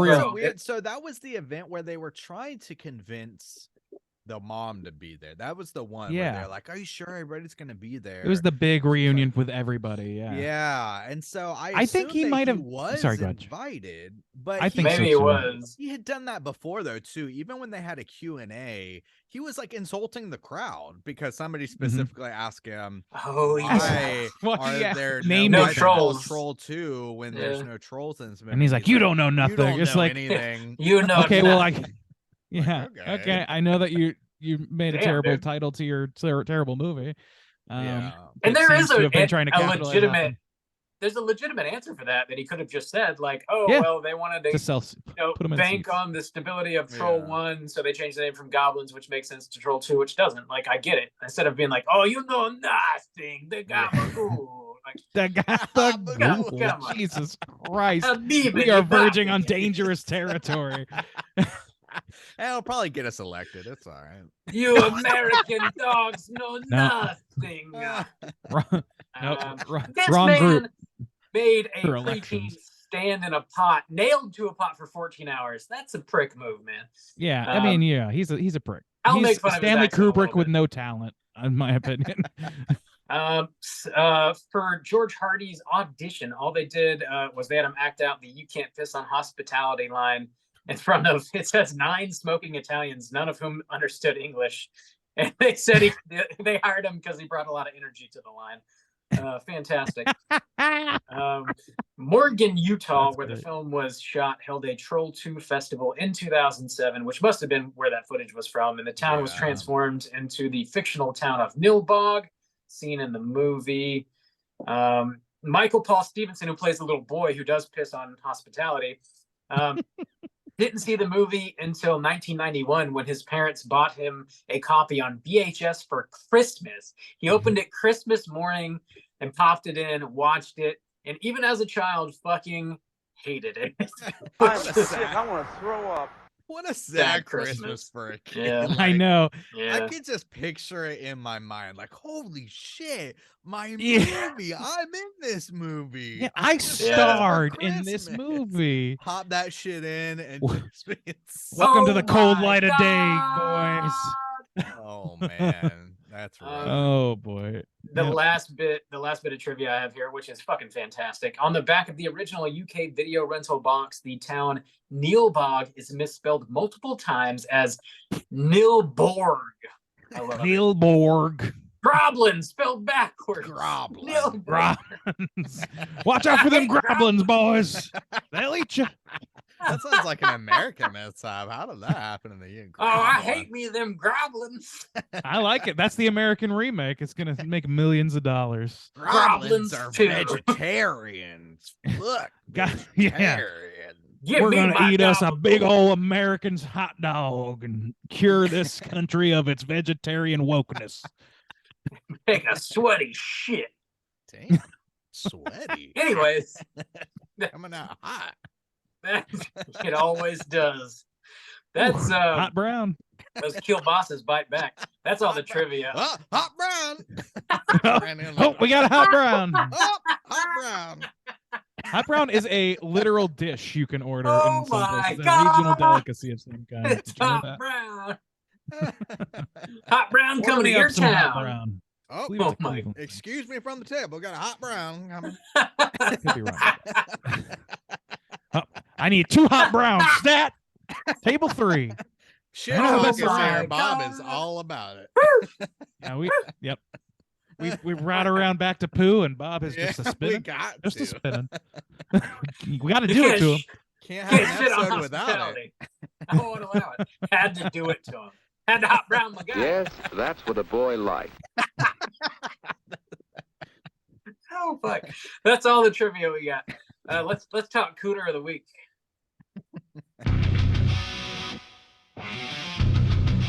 Straight chillin'. Gooder of the week!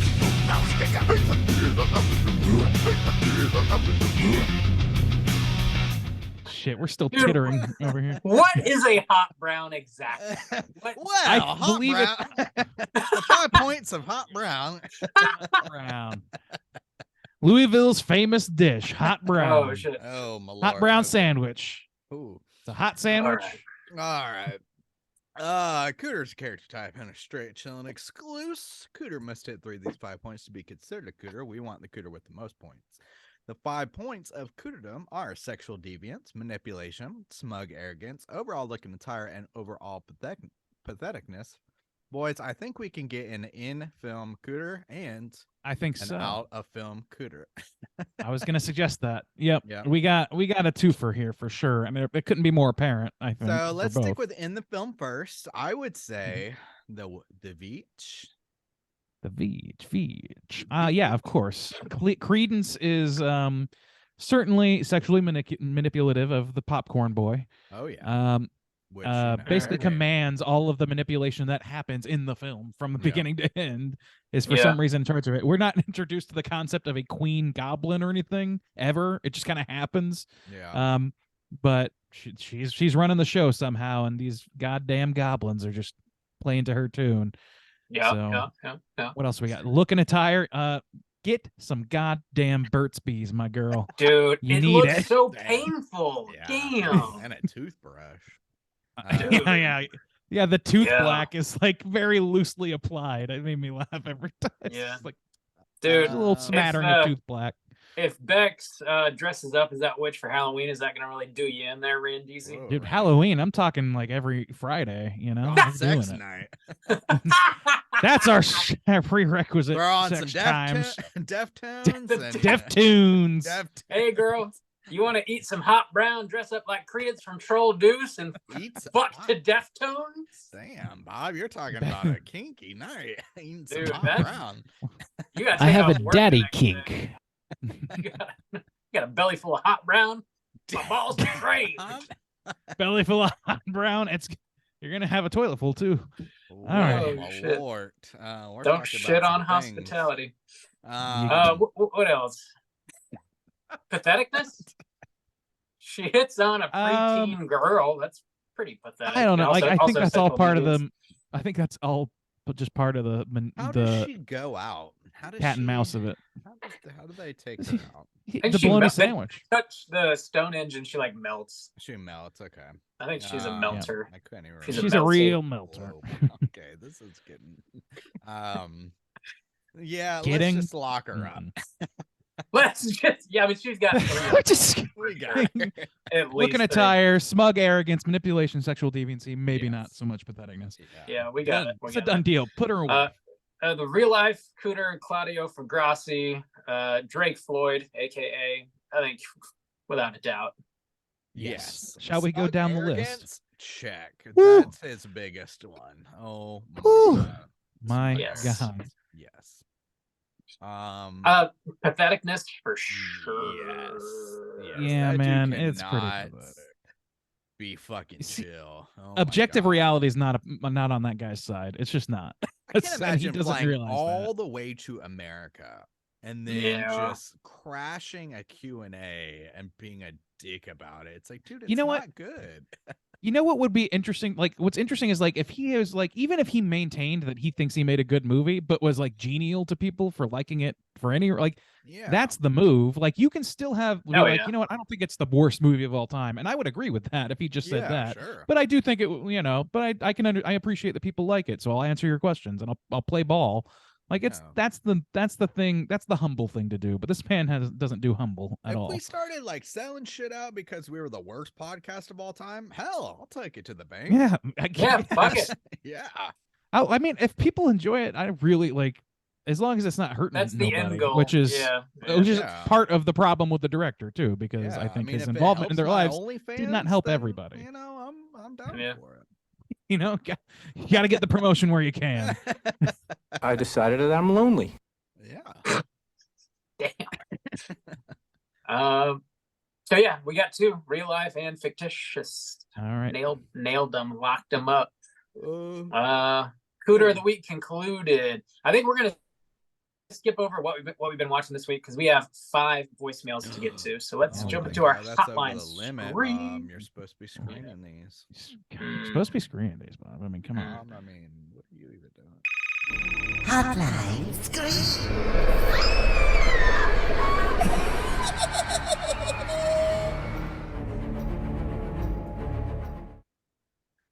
If you are listening or would like to call in and leave us a voicemail to be featured on next week's show, hit us up at 904-638-3231.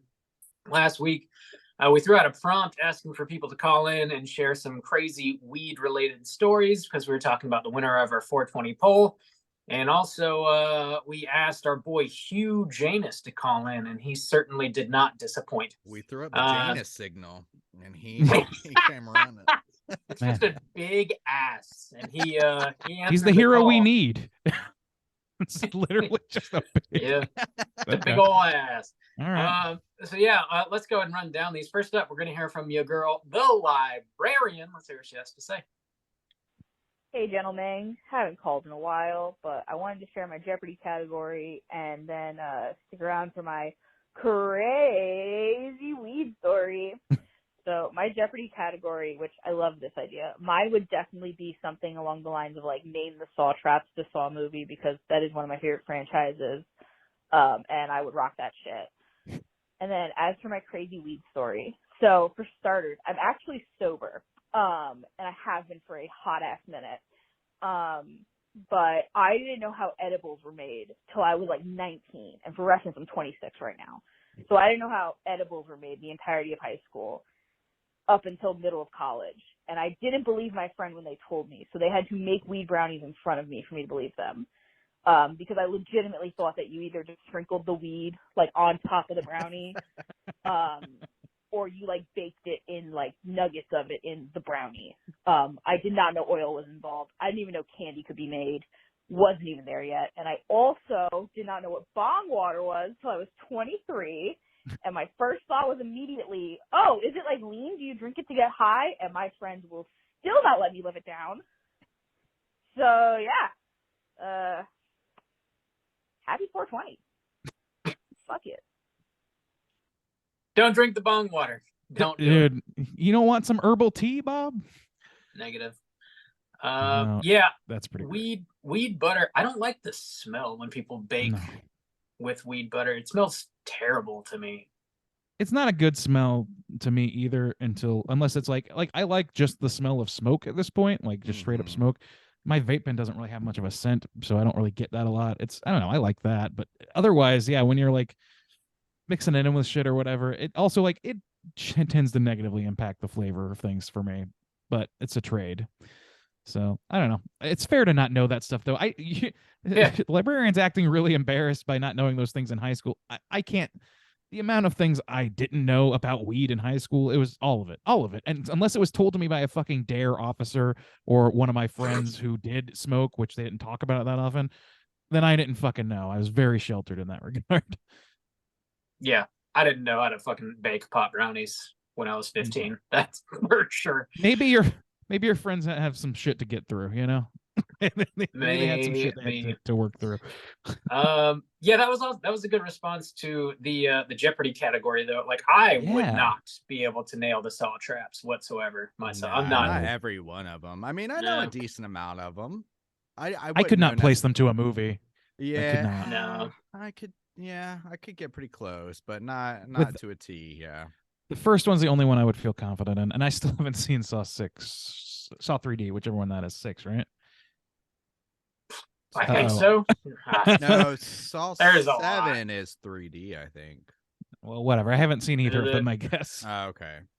I think you're right. Them all. 7 is the one. I think it's 3D. I think it's the one that has Chester Bennington in it. Yeah, and then Jigsaw was 8, and then Spiral was 9, and 10 comes out number this 6 October. is the one that has the like the kind of carousel one. Yeah, I think that was one of the big traps from 6. Dude, I can hear the librarian screaming at us from here. Like she's like, "Let me answer this question." Oh my god. That's a good one. All right. Yeah, thanks for calling. Next up, crazy weed story from Lomang. Let's hear what she's got to say. What's up, motherfuckers? Y'all thing is fucking beeping so loud, it's ridiculous. Anyway, so I wanted to call and leave a crazy stoner story for you because y'all are begging. And it's funny because I'm actually going to go see my sister this weekend. But during COVID, I was living with my parents, like I think a lot of us were. And my sister and I both decided that we wanted to light it up one night. We would just smoke outside the window of my childhood bedroom. And very quickly that became an issue as our much younger brother came into the room and he was like, "Hey guys, it smells like y'all's vape," which was fucking hilarious afterwards, but he didn't know it was weed at the time. He was much younger, and so Jackson was like, "Okay, here, let me get some candles." So he starts like trying to light up candles to make it smell better, and then he disappears for like 45 minutes. And my mom is sleeping, and my dad is on the back porch. Look out, because she's like, "Oh my god, he's fucking tattling on us right now." And so like I was like, "Hannah, Jackson wouldn't do that to us. Like he's not gonna just be such a snitch. That'd be fucked up." And so Jackson finally shows up, like I said, like 45 minutes later, and Hannah was like, "Jackson, where the fuck were you?" And he was like, "I was distracting Dad so he didn't come inside. Smell the weed." and it was one of the like coolest things that my little brother ever did for us. But it was really funny to watch Hannah pace back and forth, freaking out, thinking that mom and dad, who my dad is a stoner, by the way, were gonna catch us, and dad just did end up finding out, but he didn't obviously get mad because he's also a stoner. But yeah, so there's a crazy sweet story I can tell you guys. I don't really have any crazier ones, but yeah. So hope you guys have a good week, and I guess I'll be listening to this later. Bye. Man, she's in the middle of some shit. Yeah, that's a cool move by the bro. Yeah, clutch little bro. Also, stoner ass dads. Yeah, Nice. not one of the not relatable for me. Same. Yeah. Relatable halfway for me. Oh, kind of. Nice way to not get busted, or kind of get busted, but nobody really get in trouble and smoke weed in your childhood bedroom. Killing it. Crush mode. That's how you navigate. I'm an executive by day and a wild man by night. A wild man Flip those by around. night. Got soju. Okay, late night exec soju stains. Got to work on Korea time. Late night. That's a good that's a good OnlyFans persona, you know. Late night Humiliation fetishists would love that. Your Q1 numbers are dog That's shit. my specialty. You Where's piece that of shit. TPS report? Where's Show the me those TPS feet. report? What are you going to do to me, Daddy? Oh my god. Next up, My God. let's roll on into that next one. We're gonna hear from your boy Hydraberg. Let's hear what he's got to say. What's up, boys? It's Hydraberg. Just calling in with like a 420 story. I don't think this took place on 420, but it's weed related. So me and my buddies used to go to Pennsylvania a lot. One of their girlfriends, they were dating two sisters.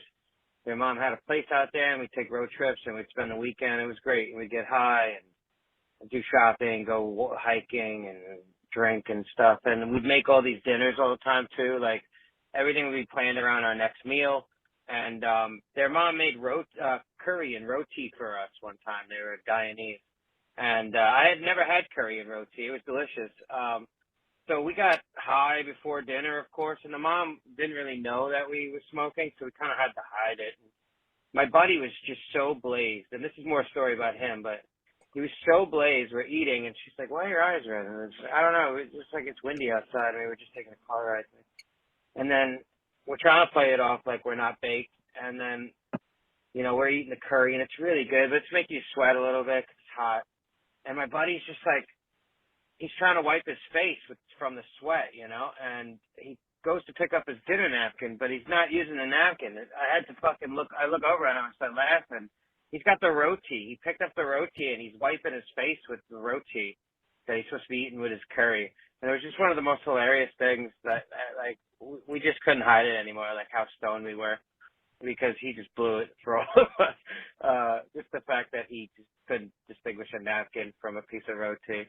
And I can't remember if he ate it or not, but I wouldn't have. It was soaked in sweat by then. But yeah, it was just a funny time, and you know, I'm sure this would be like probably a low story compared to everybody else's zaniness. But it just jumped into my mind recently with your prompts, so I figured I'd share it. Anyway, keep chilling. I love that. That's great. Nice. Yeah, that's fucking great. Salty ass roti.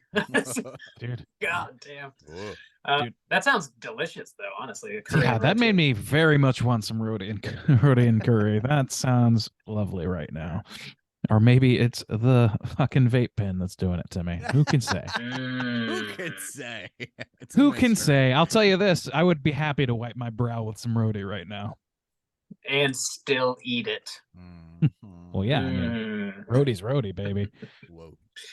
Nice. Thanks for sharing, Hydraberg. That's pretty fucking funny. I like that. Next up, we're going to hear from your boy, Hugh Janus. Let's hear what he's got to say. Yeah, this is Hugh calling. I would prefer to talk horror movies, but Bob attacking old people has changed all that. It's early Sunday morning, and me and my crew of old guys, we're loading up and heading your way, Bob. Now, we don't drive over 30 miles an hour and can't drive after dark, so we should be there about mid-June. The crew's down on numbers. Since the airing of the podcast on Wednesday, 2 of our members have died. The rest of us, we've prepared to this, Bob. We've watched all 4 John Wick movies. The new one, by the way, is pretty good. We've watched Equalizer 1 and 2, and we've watched both Grumpy Old Men movies. Randy and Soju, you guys are all right, but tread lightly. I know people in South Korea, Soju. You don't realize how far the grip of Hugh Janus stretches. Bob, the Jeopardy category I could dominate is how to kill someone and make it look like an accident. You've got to ask yourself one thing, brother. What you gonna do when you're face to face with Hugh Janus? So fuck off, Bob. Oh, and if you could, message me and let me know if your residence is handicap accessible. That would be great. Thanks, and keep on chilling. Bravo. Janus is Fucking legend. Huge. Janus is gonna lay right on your face, dude. He's gonna lay right into your face. What are you gonna do? I think his brother Lou Sanus is the one who's stationed over here in Korea. So Oh man, that's keeping my eye. He's a sloppy little bitch Lou too. Sanuses. Mr. Lou Sanus has a loose grip on South Korea. You can slip right through that anus. No problem. You gotta hold on loosely. Always as they say. keeping my eye out for Lou Sanus. Oh, fuck. But don't let go. Don't let go. You can't let go. Yeah. That Janus is hewer than I would have thought. So I forced that one to work. Thanks for calling in, Hugh. Glad to hear from you. Just glad you're doing well, man. No offense meant towards the elderly. You were wizened, and I am a dumb shit child crying right now. Fantastic. Glad Good shit. to hear from you, Hugh. Yeah, man. Always a thanks pleasure. for calling. Thanks for calling. The legend himself, Hugh Janus. Bigger than we ever would have thought. Last but not least, we're going to hear from Hannah with a weed story. Let's hear what she's got to say. Hey dudes, this is Hannah. I am Anna Presley's best friend, and also we host a Cinema Slab podcast together. And I am here to tell you guys a hilarious stoner story about me having to do with edibles. This is my most recent escapade, which was probably about a year or so ago, maybe more. It's probably been a couple years ago. But anyways, I got a gummy from this dude that I got stuff like that from, and I had been getting them, and they were made out of dabs. So instead of like weed, butter or whatever, they were made out of reclaim from dabs. And so they are very potent. Well, he told me it was 250 milligrams, but he was like, Hannah, I think they're lying because it's got to be more. Like, these things are going to send you to the moon. I'm like, hell yeah.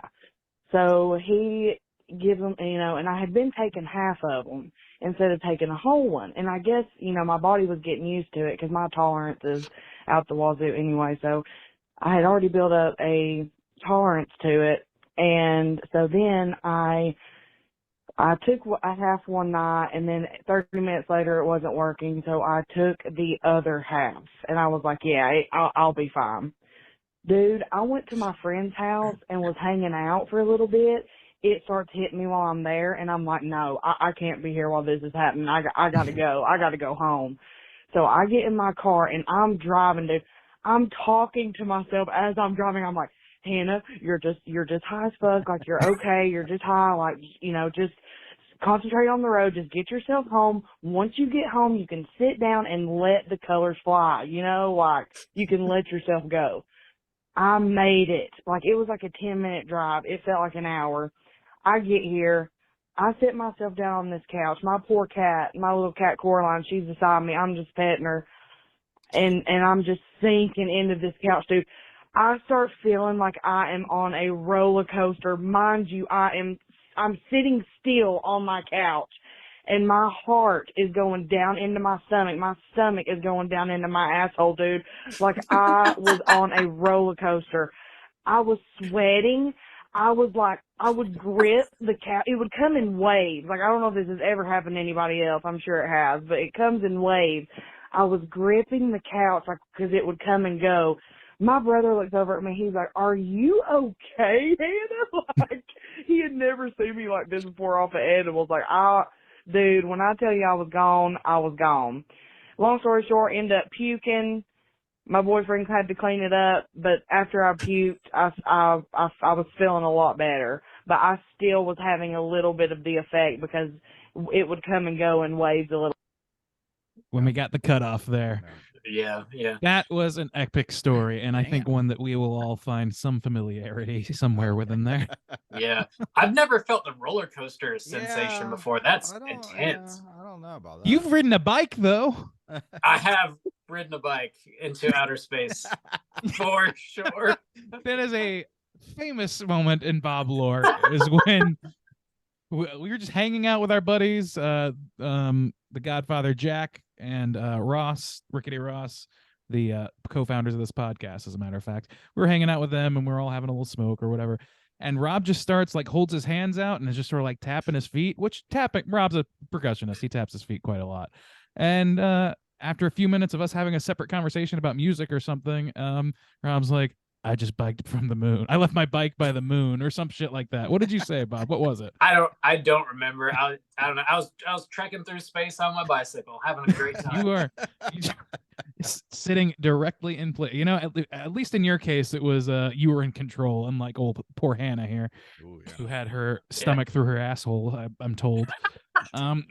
That's so intense. Oh man, that's fucking hilarious. Thanks for sharing. I've been super. I haven't dabbled with weed in several years, but whenever I did anything edible, it was a pretty low dosage and nothing crazy like that. But I've heard horror stories, man, where stuff's not kicking in and people just keep eating stuff and they end up having a terrible time. Dude, you and I had a friend of ours in a similar state as Hannah. Like one of our mutual friends got into this situation where we were smoking with a friend of yours, Bob. It was my cousin. Okay, I didn't know if you wanted me to say that or not. That's fine. My cousin, his name and address is. Yeah, let's dox all of our friends now.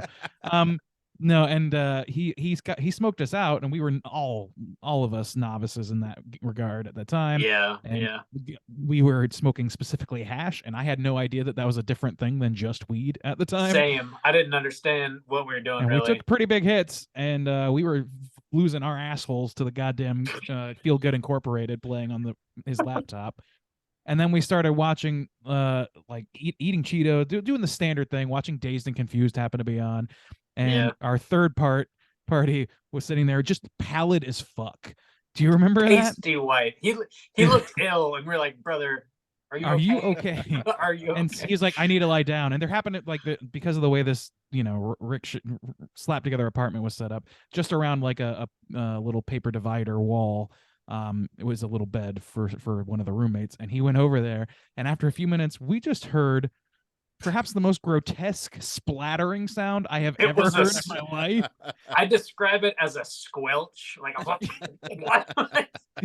and that was immediately followed with, "What do I do?" And Randy and I are useless, fucking high as shit, and just start laughing our asses off at the sound. Big pieces of shit. I did try to help. I managed to stand up and go to the kitchen and bring back a roll of paper towels, which I set about 10 feet in front of him as he's sitting on that bed, and I just bolted out. Oh no. I didn't want to trudge through the muck, I guess. He cleaned himself up, and we got a ride home, And we were like barely functional, so like we couldn't really tidy up the apartment as was desperately needed for sure. And I felt really bad about that.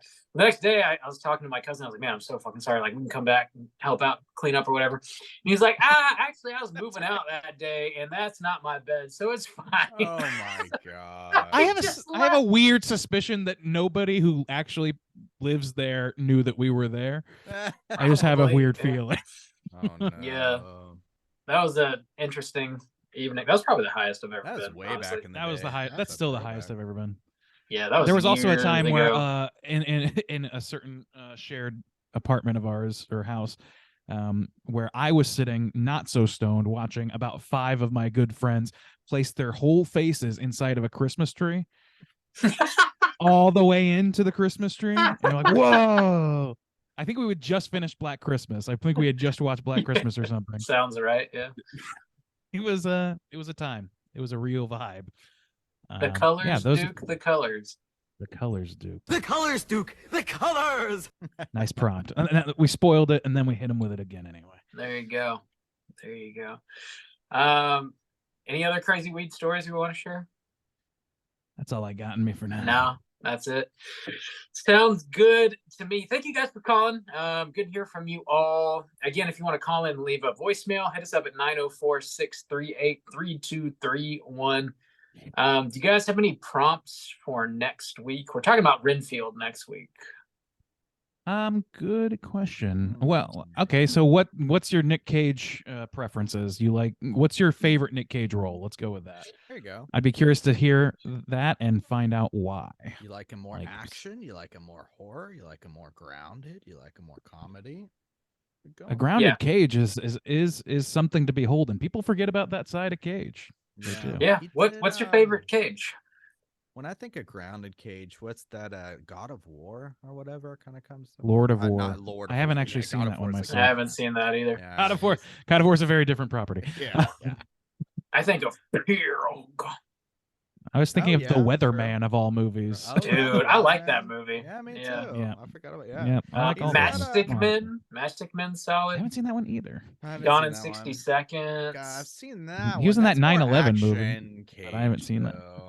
Yeah, it was kind of action. Yeah. The Rock, yeah. Yeah. Yeah. Face Off, of course. I mean, there's just so many options. Yeah. I don't want to get into the heavy Air. hitters because there's definitely going to be some of those in the mix if people call in. Yeah, there's a lot. So You got we'll a leave lot it of to you options. guys. You list your fave, tell us why, and tell us your Cage preferences overall. Yeah. Let us know. That's our version yeah. of a horoscope. Yeah. We're going to be talking about Renfield next week. That drops April 14th. And again, we're going to be dropping that Q&A we recorded at the Overlook Film Festival with Nick Cage and the director and screenwriter of Renfield. So check that out on Patreon. Until then, hit us up on all of our social media outlets. Just search Straight Chilling Podcast anywhere and you'll find us. If you want to join in the daily Slack channel conversations, hit us up on one of those social media outlets and I'll send you a link so you can do so. We did recently get a couple really nice ratings / reviews on iTunes. So thank you guys for doing that. We appreciate it. Oh, yeah. It's like a really easy way to support the show. And it truly helps new listeners find us. So we genuinely appreciate that. So thank you again. And I think that's going to do it for us this week. Until next week, as always, all you mother truckers, please keep chilling. A big spanking for little shit.